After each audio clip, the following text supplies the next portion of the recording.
டாஸ்மாக் கடைகளில் புதுவரவாக விற்பனைக்கு வந்துள்ள வீரன் என்ற மதுபானத்தின் பெயர் பட்டியலின மக்களை இழிவுபடுத்தும் விதமாக இருப்பதாக சமூக நீதி மக்கள் கட்சியினர் குற்றம் சாட்டியுள்ளனர்.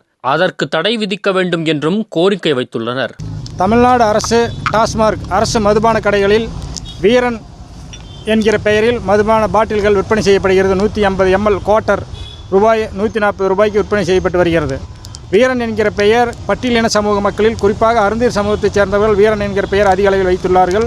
குறிப்பாக சுதந்திர போராட்ட வீரர்கள் மாவீரன் பொல்லான், மதுரை வீரன், ஒண்டி வீரன், வீரன் சுந்தரலிங்கம் போன்றவர்களுடைய பெயரில் எல்லாம் வீரன் என்ற பெயர் குறிப்பிடப்பட்டுள்ளது. ஆகவே ஒரு குறிப்பிட்ட சமூகத்தை இழிவுபடுத்துகின்ற செயலாக நாங்கள் இதை கருதுகிறோம்.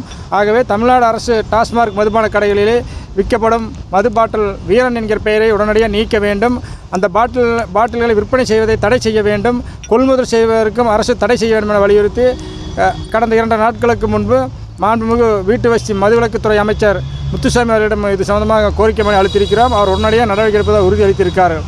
ஆனால் உடனடியாக விரைவில் அரசு மதுபான கடைகளில் வீரன் என்கிற பெயரில் உள்ள மது பாட்டில்களை விற்பனை செய்வதை தடை செய்ய வேண்டும் என வலியுறுத்தி அனைத்து டாஸ்மாக் கடைகள் முன்பு நாங்கள் முற்றுகை போராட்டம் நடத்த திட்டமிட்டுள்ளோம். ஆக உடனடியாக தமிழக அரசு வீரன் என்கிற பெயரை இழிவுபடுத்தும் வகையில் இருப்பதால் பட்டியலின சமூகத்தை இழிவுபடுத்தும் செயலாக நாங்கள் கருதுகிறோம். ஆகவே தமிழக அரசு அனைத்து டாஸ்மாக் கடையிலும் வீரன் என்கிற பெயரில் விற்கப்படும் மது பாட்டில்களை விற்பனையை தடை செய்ய வேண்டும் என கேட்டுக்கொள்கிறேன்.